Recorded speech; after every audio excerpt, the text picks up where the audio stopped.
നമസ്കാരം. ഉച്ചവാർത്ത ആരംഭിക്കുന്നു. ആദ്യം പ്രധാന തലക്കെട്ടുകളിലേക്ക്. ശബരിമലയിലെ ആടിയ നെയ്യ് ക്രമക്കേടിൽ ഹൈക്കോടതി നിർദ്ദേശപ്രകാരം കേസെടുത്ത് വിജിലൻസ്. SP മഹേഷ് കുമാറിന്റെ നേതൃത്വത്തിലുള്ള സംഘം അന്വേഷിക്കും.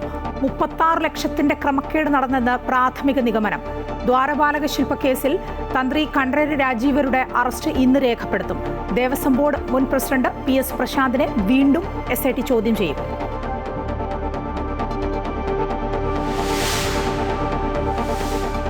അമേരിക്കയുടെ ആക്രമണം ഉണ്ടാകുമെന്ന അഭ്യൂഹം ശക്തമായതിനു പിന്നാലെ വ്യോമപാത ഭാഗികമായി അടച്ച ഇറാൻ. എയർ ഇന്ത്യയുടേത് ഉൾപ്പെടെ സർവീസുകൾ മുടങ്ങി. അടിയന്തര സാഹചര്യം വന്നാൽ ഇന്ത്യക്കാരെ ഒഴിപ്പിക്കാൻ സജ്ജമെന്ന് വിദേശകാര്യമന്ത്രി S ജയശങ്കർ.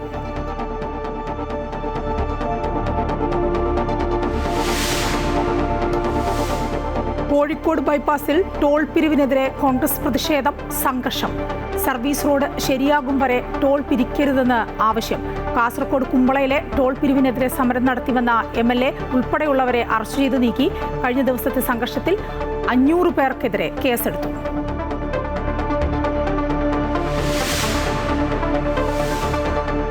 ബീഹാറിൽ കോൺഗ്രസിന് വൻ തിരിച്ചടി. സംസ്ഥാനത്ത് ആകെ ഉണ്ടായിരുന്ന 6 MLA-മാരും കോൺഗ്രസ് വിട്ട് JDU-വിന്റെ ഭാഗമാകുമെന്ന് അഭ്യൂഹം.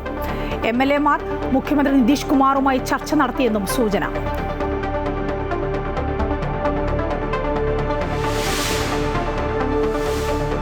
വിജയ് ചിത്രം ജനനായകന് സുപ്രീം കോടതിയിൽ തിരിച്ചടി. റിലീസ് ഇനിയും വൈകും. നിർമ്മാതാക്കളുടെ ഹർജി തള്ളി. സെൻസസ് സർട്ടിഫിക്കറ്റിനായി മദ്രാസ് ഹൈക്കോടതിയെ തന്നെ സമീപിക്കാൻ നിർദ്ദേശം.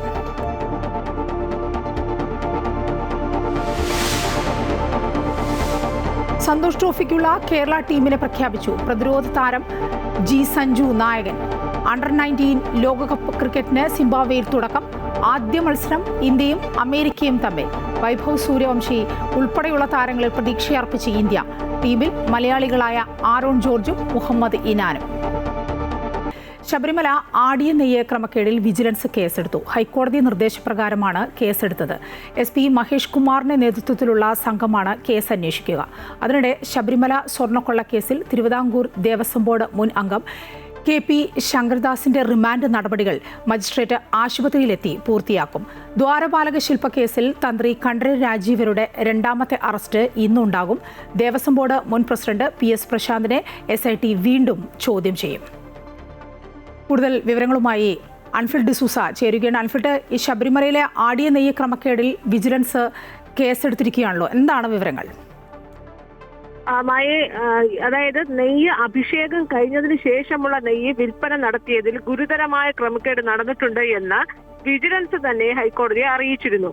അതായത് ഇങ്ങനെ ശബരിമല നെയ്യഭിഷേകത്തിന് ശേഷം കോടിക്കണക്കിന് രൂപയാണ്. ആ കോടിക്കണക്കിന് രൂപയൊന്നും ദേവസ്വം ബോർഡിൽ എത്തിയിട്ടില്ല, രസീത് പോലും എത്തിയിട്ടില്ല. അപ്പോൾ അത് വലിയ രീതിയിലൊരു അഴിമതി നടന്നിട്ടുണ്ട് എന്ന് സംശയം തോന്നി. വിജിലൻസിന്റെ ചീഫ് ഓഫീസറാണ്, ഇൻസ്പെക്ഷൻ ഓഫീസറാണ് റിപ്പോർട്ട് കോടതിയിൽ സമർപ്പിച്ചത്. ആ റിപ്പോർട്ടിന്റെ അടിസ്ഥാനത്തിൽ തന്നെയാണ് ഇപ്പോൾ ഹൈക്കോടതി ദേവസ്വം ബോർഡ് വിജിലൻസ് അന്വേഷണത്തിന് ശുപാർശ ചെയ്തിരിക്കുന്നത്. വിജിലൻസ് അന്വേഷണം ഉത്തരവിട്ടിരിക്കുന്നത് പ്രത്യേക വിജിലൻസ് സംഘം അന്വേഷിക്കണമെന്നും 1 മാസത്തിനകം റിപ്പോർട്ട് നൽകണമെന്നും പറയുന്നുണ്ട്. ഈ വിജിലൻസ് നൽകിയ റിപ്പോർട്ടിൽ അവിടുത്തെ ഉദ്യോഗസ്ഥരും ജീവനക്കാരും ഉൾപ്പെടെ 33 പേരാണ് പ്രതിസ്ഥാനത്തുള്ളത്. 1 മാസത്തിനകം തന്നെ ഇതിന്റെ റിപ്പോർട്ട് നൽകണമെന്ന് പറഞ്ഞിട്ടുണ്ട്. മാത്രമല്ല ഉദ്യോഗസ്ഥരെ പ്രതി ചേർക്കണമെങ്കിൽ മുൻകൂർ അനുവാദം വേണ്ട എന്നും ഹൈക്കോടതി ദേവസ്വം ബെഞ്ച് പറഞ്ഞിരിക്കുന്നത്. ഏറ്റവും ഗുരുതരമായ ഒരു ആരോപണമാണ് വിജിലൻസിന്റെ കണ്ടെത്തലിലൂടെ പുറത്തു വന്നിരിക്കുന്നത്. പക്ഷേ അത് പ്രത്യേക അന്വേഷണ സംഘം കണ്ടെത്തി അന്വേഷിച്ച് റിപ്പോർട്ട് 1 മാസത്തിനകം കൊടുക്കണമെന്ന് ഹൈക്കോടതി പറഞ്ഞിരിക്കുന്നു. ഹൈക്കോടതി റിപ്പോർട്ടിന്റെ അടിസ്ഥാനത്തിലാണ് ഇപ്പോൾ വിജിലൻസ് പ്രത്യേക അന്വേഷണ സംഘം രൂപീകരിച്ച് അന്വേഷിക്കുന്നത്. മായ അൻഫിൽഡാണ് വിവരങ്ങൾ നൽകിയത്. ശബരിമല ആടിയ നെയ്യ് ക്രമക്കേടിൽ വിജിലൻസ് കേസെടുത്തിരിക്കുകയാണ്. SP മഹേഷ് കുമാറിന്റെ നേതൃത്വത്തിലുള്ള സംഘമായിരിക്കും കേസ് അന്വേഷിക്കുക. മറ്റു വാർത്തകളിലേക്ക്. ഇറാനെ ആക്രമിക്കാൻ അമേരിക്ക ഒരുങ്ങുകയാണെന്ന അഭ്യൂഹം ശക്തം. ഇതേ തുടർന്ന് വാണിജ്യ വിമാനങ്ങൾക്ക് ഇറാൻ തങ്ങളുടെ വ്യോമ അതിർത്തിയിൽ വിലക്ക് ഏർപ്പെടുത്തി. അമേരിക്കയിലേക്കുള്ള 3 വിമാന സർവീസുകൾ എയർ ഇന്ത്യ റദ്ദു ചെയ്തു. ആക്രമണ സാധ്യത കണക്കിലെടുത്ത് ഇന്ത്യ അടക്കമുള്ള രാജ്യങ്ങൾ പൗരന്മാർക്ക് ജാഗ്രതാ നിർദ്ദേശം നൽകി.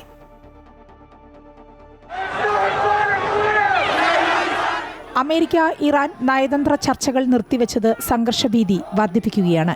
ഇറാന്റെ ആഭ്യന്തര കാര്യങ്ങളിൽ വിദേശ ഇടപെടൽ പാടില്ലെന്ന് റഷ്യയും ചൈനയും ആവശ്യപ്പെട്ടു കഴിഞ്ഞു.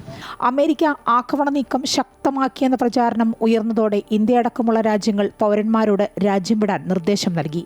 നിലവിൽ ലഭ്യമായ യാത്രാ സൗകര്യങ്ങൾ ഉപയോഗപ്പെടുത്തി രാജ്യം വിടാൻ തയ്യാറാകണമെന്ന് ഇറാനിലെ ഇന്ത്യൻ എംബസി നിർദ്ദേശം നൽകി. പ്രതിഷേധങ്ങൾ നടക്കുന്ന സ്ഥലത്തു നിന്നും പരമാവധി അകന്നു നിൽക്കണം. പ്രക്ഷോഭം ശക്തമായ സാഹചര്യത്തിൽ ഇനിയൊരു അറിയിപ്പ് ഉണ്ടാകുന്നതുവരെ ഇന്ത്യക്കാർ ഇറാനിലേക്കുള്ള യാത്രകൾ ഒഴിവാക്കണമെന്ന് വിദേശകാര്യ മന്ത്രാലയവും നിർദ്ദേശിച്ചു. അമേരിക്കൻ ആക്രമണം ഉണ്ടാകുമെന്ന ആശങ്കയ്ക്കിടെ ഇന്ന് പുലർച്ചെ മുതൽ ഇറാൻ വ്യോമാതിർത്തി അടച്ചു. ഇക്കാര്യത്തിൽ ഇറാൻ വിശദീകരണം നൽകിയിട്ടില്ല. ഇന്ത്യയിൽ നിന്നുള്ള വിമാനങ്ങളുടേതടക്കമുള്ള സർവീസുകൾക്ക് തടസ്സം നേരിട്ടേക്കുമെന്നാണ് പുറത്തുവരുന്ന വിവരങ്ങൾ. അന്താരാഷ്ട്ര സർവീസുകളെ ബാധിച്ചേക്കാമെന്ന് എയർ ഇന്ത്യയും ഇൻഡിഗോ എയർലൈൻസും അറിയിച്ചു. ചില സർവീസുകൾ റദ്ദാക്കിയെന്ന് എയർ ഇന്ത്യ അറിയിച്ചു. ഇറാൻ വ്യോമാതിർത്തി ഒഴിവാക്കണമെന്ന് പല രാജ്യങ്ങളും ഇന്നലെ തന്നെ വിമാന കമ്പനികളോട് ആവശ്യപ്പെട്ടിരുന്നു. News desk Amrita news. പ്രക്ഷോഭം ശക്തമാകുന്ന ഇറാനിൽ നിന്ന് ഇന്ത്യക്കാരെ ഒഴിപ്പിക്കേണ്ടി വന്നാൽ പരിഗണിക്കുമെന്ന് വിദേശകാര്യ മന്ത്രാലയം. അടിയന്തര സാഹചര്യം വന്നാൽ നേരിടാൻ സജ്ജമാണെന്നും സർക്കാർ വൃത്തങ്ങൾ അറിയിച്ചു.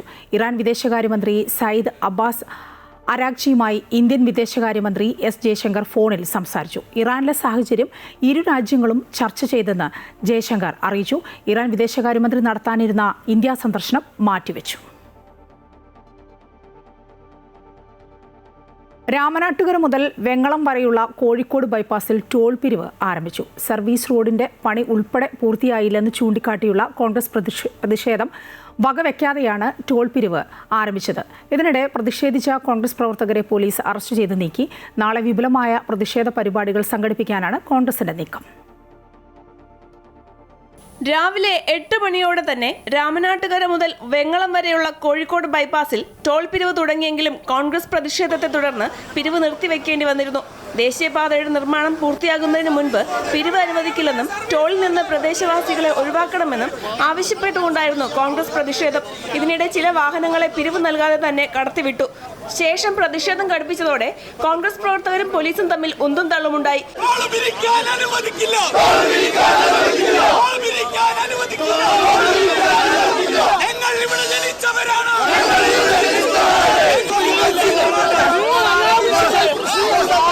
ഇതിനിടെ ദിനേശ് പെരുമണ്ണ ഉൾപ്പെടെയുള്ള കോൺഗ്രസ് പ്രവർത്തകരെ ദേഹാസ്വാസ്ഥ്യം അനുഭവപ്പെട്ടതിനെ തുടർന്ന് ആശുപത്രിയിലേക്ക് മാറ്റി. നാളെ വിപുലമായ പ്രതിഷേധം സംഘടിപ്പിക്കാനാണ് കോൺഗ്രസ് നീക്കം. ഇത് കോൺഗ്രസിന്റെ പ്രതിഷേധമാണ്. പോലീസിന് നേടാൻ ശ്രമിക്കുന്നു. ഇതുകൊണ്ടൊന്നും ഞങ്ങൾ അടങ്ങിയിരിക്കില്ല.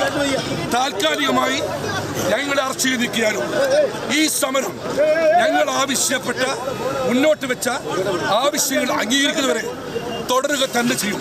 28.4 കിലോമീറ്ററാണ് കോഴിക്കോട് ബൈപ്പാസ്. ടോൾ നിരക്കിൽ ഒട്ടേറെ ഇളവുകളുണ്ട്. 24 മണിക്കൂറിനകം ഇരുഭാഗത്തേക്കും പോകുന്ന വാഹനത്തിന് മടക്ക് യാത്രയിൽ ടോൾ നിരക്കിൽ 25% കിഴിവുണ്ട്. ഒരു മാസം 50 തുടർച്ചയായ യാത്ര നടത്തുന്ന വാഹനത്തിന് ടോൾ നിരക്കിൽ 33%, കോഴിക്കോട് ജില്ലയിൽ രജിസ്റ്റർ ചെയ്ത നാഷണൽ പെർമിറ്റ് അല്ലാത്ത കൊമേഴ്സ്യൽ വാഹനങ്ങൾക്ക് 50% ഇളവുണ്ട്. ടോൾ പ്ലാസയുടെ 20 കിലോമീറ്റർ പരിധിയിലുള്ളവർക്ക് 340 രൂപയുടെ പാസ് നൽകുന്നുണ്ട്. അമൃത ന്യൂസ്, കോഴിക്കോട്.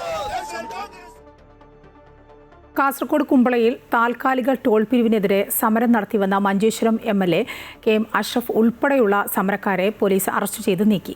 കഴിഞ്ഞ ദിവസം രാത്രിയിൽ ടോൾ പിരിവ് കേന്ദ്രം ഡിവൈഎഫ്ഐ മുസ്ലിം ലീഗ് പ്രവർത്തകർ ചേർന്ന് അടിച്ചു തകർത്തിരുന്നു. MLAയുടെ നേതൃത്വത്തിൽ നടത്തുന്ന സമരത്തിന് ഐക്യദാർഢ്യവുമായി എത്തിയപ്പോഴാണ് കഴിഞ്ഞ ദിവസം രാത്രിയിൽ സംഘർഷമുണ്ടായത്.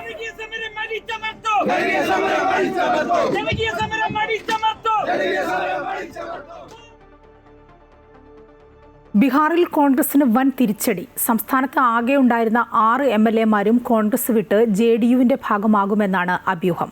6 പേരും ബീഹാർ മുഖ്യമന്ത്രി നിതീഷ് കുമാറുമായി ചർച്ച നടത്തിയതായും റിപ്പോർട്ടുകളുണ്ട്. 2025 നിയമസഭാ തെരഞ്ഞെടുപ്പിൽ ആകെയുള്ള 243 സീറ്റിൽ 202 NDA നേടിയിരുന്നു. BJP 89, JDU 85 എന്നിങ്ങനെയായിരുന്നു സീറ്റ് നില. മഹാസഖ്യമാകട്ടെ 35 സീറ്റുകളിൽ ഒതുങ്ങി. ഇതിൽ RJD 25 സീറ്റുകൾ നേടി. 61 സീറ്റുകളിൽ മത്സരിച്ച കോൺഗ്രസ് 6 സീറ്റുകളിൽ മാത്രമാണ് വിജയിച്ചത്. 6 MLAമാർ NDA പക്ഷത്തേക്കെത്തിയാൽ ബീഹാർ നിയമസഭയിൽ കോൺഗ്രസ് പ്രാതിനിധ്യം 0 MLAമാരെ NDA പാളയത്തിലെത്തിച്ച് സഖ്യത്തിൽ ആധിപത്യം സ്ഥാപിക്കാനാണ് JDU നീക്കമെന്നാണ് സൂചന. സംസ്ഥാനത്തെ പാർട്ടി പ്രവർത്തനങ്ങളിൽ MLAമാർ അസ്വസ്ഥരാണെന്നും അവർ തങ്ങളുമായി ചർച്ച നടത്തിയെന്നും ദിവസങ്ങൾക്കുള്ളിൽ തീരുമാനമുണ്ടാകുമെന്നും JDU നേതാക്കൾ പറയുന്നു. കഴിഞ്ഞ കുറച്ചു കാലങ്ങളായി ഈ MLA-മാർ 6 പേരും പാർട്ടി പരിപാടികളിൽ പങ്കെടുത്തില്ല എന്നാണ് വിവരം. കോൺഗ്രസിന്റെ പല ഔദ്യോഗിക പരിപാടികളും MLA-മാർ ബഹിഷ്കരിച്ചിരുന്നു. കേന്ദ്ര സർക്കാർ നയങ്ങൾക്കെതിരെ സമരപരിപാടികൾ കോൺഗ്രസ് സംഘടിപ്പിച്ചപ്പോൾ അതിൽ നിന്നും ഇവർ വിട്ടുനിന്നു. MLA-മാരുടെ കൂടുമാറ്റമെന്ന വിവരം പുറത്തു വന്നതോടെ AICC ഇടപെട്ടുവെന്നും എന്നാൽ ഇവർ ചർച്ചയ്ക്ക് തയ്യാറായില്ല എന്നുമാണ് സൂചന. അതേസമയം കോൺഗ്രസിൽ ആശയക്കുഴപ്പം സൃഷ്ടിക്കാൻ BJP ശ്രമിക്കുന്നു എന്നാണ് കോൺഗ്രസിന്റെ ഔദ്യോഗിക വാദം. BJP കിംവദന്തി പരത്തുന്നു എന്നാണ് പാർട്ടി സംസ്ഥാന അധ്യക്ഷൻ രാജേഷ് രാംകുമാർ പറയുന്നത്. News desk Amrita news. Vijay ചിത്രം ജനനായകന്റെ റിലീസ് വൈകും. ജനനായകന്റെ സെൻസസ് സർട്ടിഫിക്കറ്റ് വിഷയത്തിൽ മദ്രാസ് ഹൈക്കോടതി ഡിവിഷൻ ബെഞ്ച് ഉത്തരവിനെതിരെ നിർമ്മാതാക്കൾ നൽകിയ ഹർജി സുപ്രീം കോടതി തള്ളി. ജനുവരി 20-ന് മദ്രാസ് ഹൈക്കോടതിയുടെ ഡിവിഷൻ ബെഞ്ച് കേസ് കേൾക്കാൻ തീരുമാനിച്ചതിനാലാണ് സുപ്രീം കോടതി ഇടപെടാതിരുന്നത്. നടനും തമിഴക വെട്രിക്കഴകം അധ്യക്ഷനുമായ വിജയുടെ വിടവാങ്ങൽ ചിത്രം ജനനായകന്റെ റിലീസിന് വീണ്ടും കുരുക്കുമുറുകുകയാണ്. ചിത്രത്തിന്റെ റിലീസ് തടഞ്ഞ മദ്രാസ് ഹൈക്കോടതി വിധിക്കെതിരായ നിർമ്മാതാക്കൾ നൽകിയ ഹർജിയിൽ സുപ്രീം കോടതി ഇടപെട്ടില്ല. മദ്രാസ് ഹൈക്കോടതി ജനുവരി 20-ന് കേസ് പരിഗണിക്കാനിരിക്കെ ഹർജിയിൽ ഇടപെടേണ്ട ആവശ്യമില്ല എന്നും ഹൈക്കോടതി ഡിവിഷൻ ബെഞ്ചിനെ സമീപിക്കാൻ നിർമ്മാതാക്കൾക്ക് സുപ്രീം കോടതി നിർദ്ദേശം നൽകുകയും ചെയ്തു. നിർമ്മാതാക്കളായ KVN പ്രൊഡക്ഷൻസിനായി മുതിർന്ന അഭിഭാഷകൻ മുകുൾ റോക്തിയാണ് അടിയന്തര സെൻസർ ബോർഡ് സർട്ടിഫിക്കേഷൻ ആവശ്യപ്പെട്ട് അപ്പീൽ സമർപ്പിച്ചത്. സിനിമയ്ക്ക് വലിയ രീതിയിലുള്ള പ്രചരണം ലഭിച്ചിട്ടുണ്ട് എന്നും റിലീസ് നീണ്ടുപോകുന്ന അവസ്ഥയിൽ പ്രേക്ഷകർ അനിശ്ചിതമായി കാത്തിരിക്കില്ല എന്നും നിർമ്മാതാക്കളുടെ അഭിഭാഷകൻ വാദിച്ചു. മാസങ്ങൾ നീണ്ട കാലതാമസത്തിന് ശേഷം എല്ലാം നഷ്ടപ്പെടുമെന്നും ഹർജിക്കാർ കോടതിയിൽ പറഞ്ഞു. ജനുവരി 9-ന് നിശ്ചയിച്ചിരുന്ന ചിത്രത്തിന്റെ റിലീസ് സെൻസർ ബോർഡിന്റെ നടപടികൾ നീണ്ടുപോയതിനാലാണ് അനിശ്ചിതത്വത്തിലായത്. കേസ് ആദ്യം പരിഗണിച്ച സിംഗിൾ ബെഞ്ച് ജഡ്ജി PT ആശ ചിത്രത്തിന് സെൻസർ സർട്ടിഫിക്കറ്റ് നൽകണമെന്ന് നിർദ്ദേശം നൽകിയിരുന്നു. റിലീസ് അനുമതി നൽകിയ സിംഗിൾ ബെഞ്ച് ഉത്തരവ് പിന്നീട് ഡിവിഷൻ ബെഞ്ച് താൽക്കാലികമായി സ്റ്റേ ചെയ്യുകയായിരുന്നു. പൂർണ്ണമായ രാഷ്ട്രീയ പ്രവേശനത്തിന് മുൻപ് വിജയ് അഭിനയിക്കുന്ന അവസാന ചിത്രമെന്ന നിലയിൽ വലിയ ആവേശത്തോടെയാണ് ആരാധകർ ജനനായകനായി കാത്തിരിക്കുന്നത്. കോടതി വിധിയിൽ തിരിച്ചടി നേരിട്ടതോടെ ചിത്രം എപ്പോൾ തിയേറ്ററുകളിൽ എത്തുമെന്ന ആശങ്കയിലാണ് ആരാധകർ. News desk Amrita news. Indian സൈന്യത്തിന്റെ ചരിത്രം ഓർമ്മിച്ച് 78ാം കരസേനാ ദിനം. കൺട്രോൾമെന്റ് മേഖലയ്ക്ക് പുറത്ത് ജയ്പൂരിലായിരുന്നു ഇത്തവണത്തെ ആഘോഷങ്ങൾ. രാഷ്ട്രപതിയും പ്രധാനമന്ത്രിയും അടക്കമുള്ള പ്രമുഖർ സൈനികർക്ക് ആദരവർപ്പിച്ചു. आप देख सकते हैं भारतीय सेना के निष्ठावान सिपाही जो केवल मशीन नहीं है, लोहे के योद्धा हैं. ये रोबोटिक म्यूल्स दुर्गम इलाकों में लॉजिस्टिक्स के राजा हैं और थर्मल. സൈനികരുടെ ധൈര്യത്തിനും അച്ചടക്കത്തിനും പരമോന്നത ത്യാഗത്തിനും അഭിവാദ്യമർപ്പിക്കുകയാണ് രാജ്യം. ജയ്പൂരിൽ കരുത്തറിയിച്ച് ഇന്ത്യൻ സേന. ഡൽഹിക്ക് പുറത്ത് 4ാം തവണയും കണ്ടോൺമെന്റ് ഏരിയയ്ക്ക് പുറത്ത് ആദ്യമായുമാണ് കരസേനാ ദിനാഘോഷം നടന്നത്. ഓപ്പറേഷൻ സിന്ധൂർ നടപ്പാക്കിയതിന്റെ അഭിമാനത്തിലും ആത്മവിശ്വാസത്തിലുമായിരുന്നു ഇത്തവണത്തെ ആഘോഷങ്ങൾ. രാജ്യത്തിന്റെ സൈനിക ശക്തി വിളംബരം ചെയ്യുന്ന അഭ്യാസങ്ങൾ ജയ്പൂരിൽ കണ്ടു. ആയുധങ്ങൾ, വാഹനങ്ങൾ, ഡ്രോണുകൾ, പ്രതിരോധ സംവിധാനങ്ങൾ എന്നിവ പ്രദർശിപ്പിച്ചു.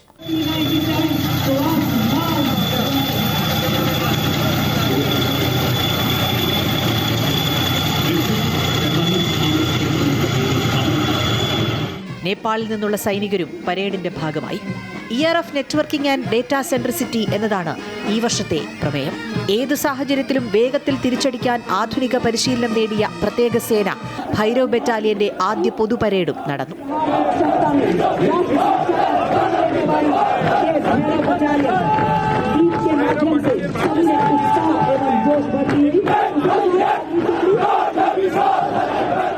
രാഷ്ട്രപതിയും പ്രധാനമന്ത്രിയും അടക്കമുള്ള പ്രമുഖർ ഇന്ത്യൻ സൈന്യത്തിന് അഭിവാദ്യമർപ്പിച്ചു. നിസ്വാർത്ഥ സേവനത്തിന്റെ പ്രതീകമായ രാജ്യത്തെ സൈനികർ ഏറ്റവും പ്രയാസകരമായ സാഹചര്യങ്ങളിൽ പോലും ദൃഢനിശ്ചയത്തോടെ രാജ്യത്തെ സംരക്ഷിക്കാൻ ഉറച്ചു നിൽക്കുന്നുവെന്ന് പ്രധാനമന്ത്രി പറഞ്ഞു. News desk Amrita TV.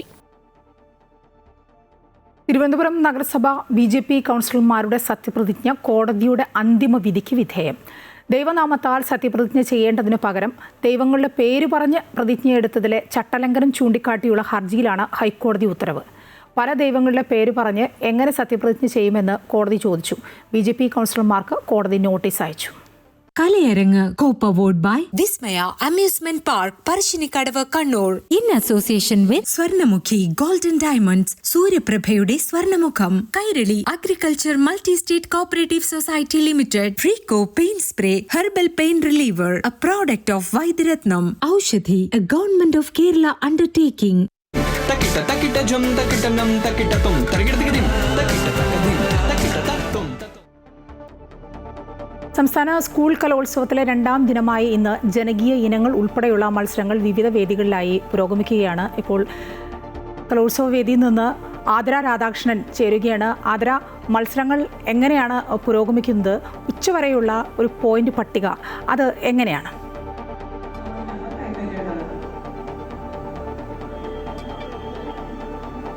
മായ, ഈ 64ാം സ്കൂൾ കലോത്സവത്തിന്റെ 2ാം ദിനമാണ് ഇന്ന്. മത്സരങ്ങളൊക്കെ തന്നെ നല്ല രീതിയിൽ പുരോഗമിക്കുകയാണ്. നാടകം, അതുപോലെ തന്നെ മിമിക്രി, നാടോടി നൃത്തം ഉൾപ്പെടെയുള്ള ജനകീയ ഇനങ്ങളൊക്കെ ഇന്ന് വേദിയിലെത്തി. രാവിലെ ഏകദേശം 10 മണിയോടുകൂടി തന്നെ ഈ മത്സരങ്ങളൊക്കെ തന്നെ ആരംഭിച്ചു. നിലവിൽ ഈ പോയിന്റ് പട്ടിക നോക്കുകയാണെങ്കിൽ കണ്ണൂരാണ് 1ാം സ്ഥാനത്ത്. 268 കോഴിക്കോടാണ് 1ാം സ്ഥാനത്ത്. 268 പോയിന്റുമായി കോഴിക്കോട് 1ാം സ്ഥാനത്തുണ്ട്. നേരത്തെ വരെ കണ്ണൂരായിരുന്നു 1ാം സ്ഥാനത്ത്. തൊട്ടുപുറകിൽ കണ്ണൂരുണ്ട്. 266 പോയിന്റുകളുമായാണ് കണ്ണൂർ 2ാം സ്ഥാനത്തുള്ളത്. അതിന് 3ാം സ്ഥാനത്ത് തൃശൂർ, 4ാം സ്ഥാനത്ത് പാലക്കാടുമാണുള്ളത്. ഈ പോയിന്റ് പട്ടികയൊക്കെ തന്നെ ഓരോ മണിക്കൂറുകളിലും മാറിക്കൊണ്ടിരിക്കും. കാരണം ഇന്ന് 2ാം ദിനമായത് മാത്രമേ ഉള്ളൂ. ഇനി ഉച്ചയ്ക്ക് ശേഷവും നിരവധി മത്സരങ്ങളാണ് ബാക്കിയുള്ളത്. ഇനി ബാക്കി ദിവസങ്ങളൊക്കെയുണ്ട്.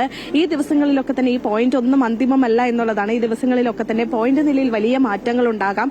കഴിഞ്ഞ വർഷത്തെ പോലെ ഒരുപക്ഷെ അവസാന ദിവസവും മുൾമുനയിലായിരിക്കും ഈ മത്സരങ്ങളുടെയൊക്കെ ഒരു രീതി എന്ന് പറയുന്നത്. ഈ പോയിന്റ് നിലയിൽ കഴിഞ്ഞ വർഷം പാലക്കാട് ഒരു പോയിന്റിന് മാത്രമാണ് 2ാം സ്ഥാനത്തെത്തിയത്. അതുപോലെ ഇക്കൊല്ലവും വലിയ രീതിയിലുള്ള ശക്തമായ മത്സരം തന്നെ ഉണ്ടാകുമെന്നുള്ളതാണ്. ഇനിയും ഉച്ചയ്ക്ക് ശേഷം നിരവധി മത്സരങ്ങളാണ് പുരോഗമിക്കാനുള്ളത്. ഇതുവരെ ഈ 2ാം ദിവസം ഈ ഉച്ചയെത്തി നിൽക്കുന്ന ഈ സമയത്ത് യാതൊരുവിധ മറ്റു പ്രശ്നങ്ങളോ പ്രതിസന്ധികളോ ഒന്നും ഇല്ലാതെ തന്നെ ഈ മത്സരങ്ങളൊക്കെ പുരോഗമിക്കുകയാണ്. വേദികളിൽ ഉൾപ്പെടെ നിരവധിയല്ല 25ഓളം വേദികളാണുള്ളത്. ഈ വേദികളിൽ ഉൾപ്പെടെ നിരവധി പേരാണ് ഈ കുട്ടികളുടെ കലാപ്രകടനങ്ങൾ കാണുവാനായിട്ട് എത്തിയിട്ടുള്ളത്. വേദികളൊക്കെ നിറഞ്ഞിരിക്കുന്ന ഒരു അവസ്ഥ തന്നെയാണ് പലയിടത്തും കാണാൻ സാധിക്കുന്നത്. വൈകുന്നേരങ്ങളിലും ഈ മത്സരങ്ങളുടെയൊക്കെ ഹൈസ്കൂൾ വിഭാഗം, അതുപോലെ തന്നെ ഹയർ സെക്കൻഡറി വിഭാഗം ഉൾപ്പെടെയുള്ള മത്സരങ്ങളെല്ലാം തന്നെ തുടരും. ആതിരയാണ് വിവരങ്ങൾ നൽകിയത്. വിവിധ മത്സര ഇനങ്ങൾ വിവിധ വേദികളിലായി പുരോഗമിക്കുകയാണ് ഇപ്പോൾ. ഓട്ടംതുള്ളലിന്റെ പ്രധാന ആകർഷണമാണ് കച്ച അഥവാ ഓട്ടംതുള്ളൽ കൗബീനം. ലളിതവും നാടൻ സ്വഭാവമുള്ള വേഷവിധാനത്തിന്റെ ഭാഗമാണ് ഇത്. വെള്ളത്തുണി നാടകൾ പാവാട പോലെ ചുറ്റി ഉടുക്കുമ്പോൾ കലാകാരൻ സാധാരണക്കാരന്റെ പ്രതീകമായി മാറും. അരങ്ങിൽ കയറുമ്പോൾ പ്രകടനത്തിന് ഭംഗി കൂടുന്നതും കച്ചയാണ്. കച്ച, അമ്പലപ്പുഴ കോണകം, ഓട്ടൻതുള്ളൽ കൗബീനം, പലവിധമുണ്ട് പേരുകൾ. ഓട്ടൻതുള്ളൽ വേഷവിധാനത്തിലെ പ്രധാന ആകർഷണം. സാധാരണക്കാരനെ പ്രതിനിധീകരിച്ചുകൊണ്ടാണ് കുഞ്ചൻ നമ്പ്യാർ ഓട്ടൻതുള്ളൽ അവതരിപ്പിച്ചത്. അന്ന് അദ്ദേഹം പാവാടയായി എടുത്തു ചുറ്റിയതാണ് ഓട്ടൻതുള്ളൽ കൗബീനം. നമ്പ്യാരാശന്റെ കാലഘട്ടത്തിൽ ഇതിനെ അമ്പലപ്പുഴ കോണകം എന്നാണ് പറയുന്നത്. അതാണ് അദ്ദേഹം ആദ്യമായിട്ട് രംഗത്ത് അവതരിപ്പിച്ചത്. പിന്നീട് വന്ന പരിഷ്കാരങ്ങളിലാണ് ഇത്രയും വലിയ വിപുലമായിട്ടുള്ള രീതിയിൽ വേഷത്തിന് ഭംഗിയൊക്കെ ആയിട്ട് ആദ്യം അദ്ദേഹം അവതരിപ്പിക്കുമ്പോൾ അതേ കൈ കിട്ടിയിരുന്നുള്ളൂ. പിന്നീടാണത് പരിഷ്കരിച്ചതും മലബാർ രാമൻ നായർ ആശാനാണ്, തുള്ളലിൻ്റെ വളർത്തച്ഛനാണ്. അങ്ങനെയാണ് ഇന്ന് കാണുന്ന തരത്തിലുള്ള ഈ മുഖത്തെടുത്ത് സമ്പ്രദായവും മെയ്യാഭരണങ്ങളും കച്ച 4 ഇച്ഛകൾ ചേർന്നതാണ് തുള്ളൽ. കച്ച, പച്ച, വച്ച, ഗച്ചം ഇത് ചേർണം തുള്ളൽ നന്നാവാൻ. അതാണ് ഇതിൻ്റെ വേഷവിധാനത്തിൻ്റെ പ്രത്യേകത. ഒറ്റനാക്ക് എന്നാണ് ഇതിൻ്റെ പേര്. ഇത് കൊല്ലാരം, മാറുമാല, ഹസ്തഘടകം, തോൾപ്പൂട്ട്, ഇനി ഒരു കിരീടം വരും. ഇതാണ് വേഷത്തിൻ്റെ. മുഖത്ത് മനയോല, വാലിട്ട് കണ്ടെഴുതി പാടി അവതരിപ്പിച്ച് കളിക്കുക. ആക്ഷേപഹാസ്യമാണ് മുതമുദ്ര. വെള്ളമുണ്ട് മുറിച്ചെടുത്ത് പശയിൽ മുക്കി ഉണക്കണം. വടി പോലെ നിൽക്കണം, എന്നാലേ വിചാരിച്ച പോലെ കിട്ടൂ. വെള്ളയിൽ ചുവപ്പ് ബോർഡറുള്ള നാടകളാക്കി പാവാട പോലെ ഉടുക്കുമ്പോൾ പൊന്തി അങ്ങനെ നിൽക്കണം. തട്ടിയാൽ പോലും അനങ്ങരുത്.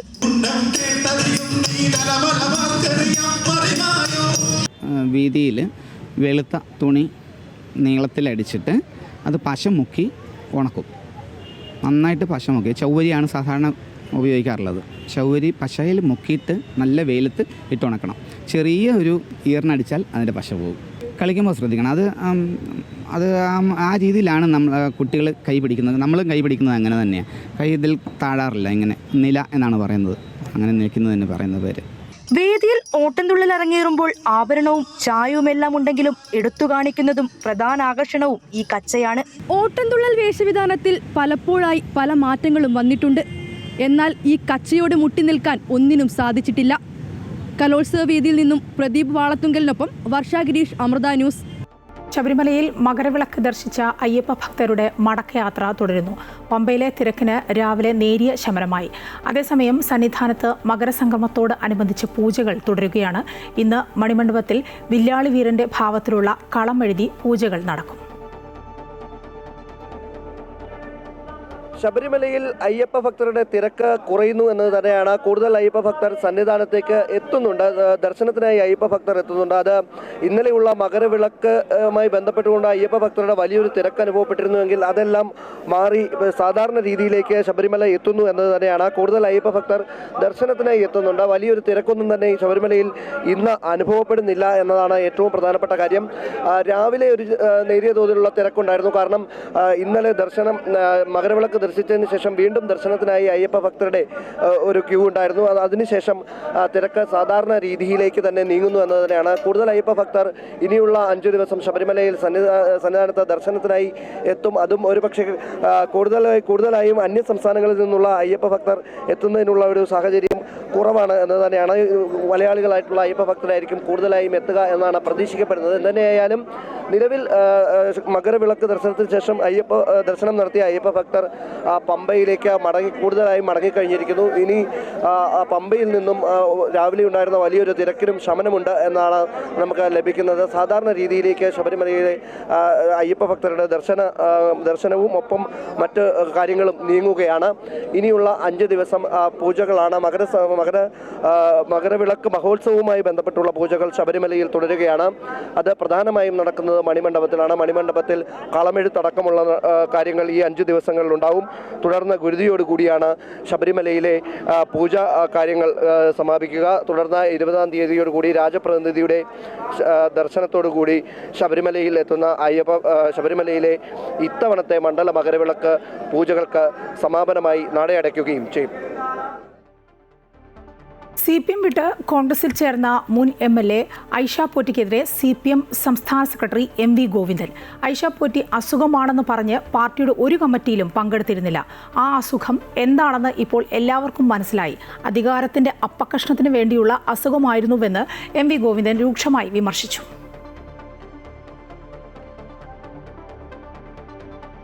വന്ന ഉടനെ തന്നെ അതിനുശേഷം 15 കൊല്ലം MLA ആയി. ആ MLA പണി കൂടി കഴിഞ്ഞ് പാർട്ടി സംഘടനാ രംഗത്ത് പ്രവർത്തിക്കാൻ പാർട്ടി ജില്ലാ കമ്മിറ്റിയിലെടുത്തു. ആ ജില്ലാ കമ്മിറ്റിയിൽ അങ്ങോട്ട് പോയിട്ടേ ഇല്ല. ജില്ലാ കമ്മിറ്റിയിൽ പിന്നെ ഏരിയ കമ്മിറ്റിയിലേക്ക് എടുത്തു. ഏരിയ കമ്മിറ്റിയിൽ അങ്ങോട്ട് പോയിട്ടേ ഇല്ല. അപ്പോഴൊക്കെ അസുഖമാണ് എന്നാണ്. അസുഖം എന്താണ് എന്ന് ഇപ്പോഴെല്ലാവർക്കും മനസ്സിലായി. ആ അസുഖം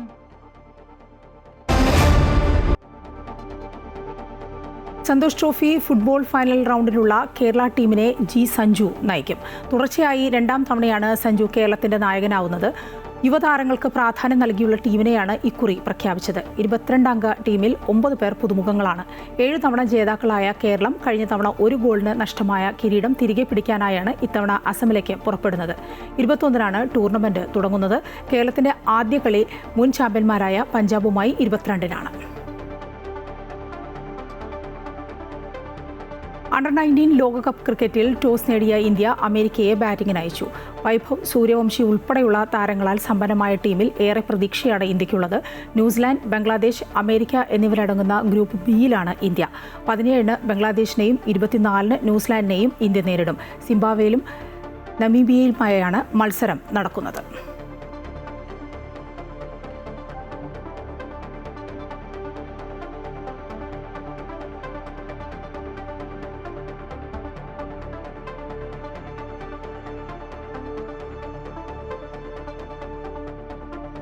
ഉച്ചവാർത്ത പൂർണ്ണമാവുകയാണ്. കൂടുതൽ വാർത്തകൾക്കായി ഞങ്ങളുടെ യൂട്യൂബ് ചാനൽ സന്ദർശിക്കുക. കലോത്സവ വാർത്തകൾ കാണാം ഞങ്ങളുടെ യൂട്യൂബ് ചാനലിലും.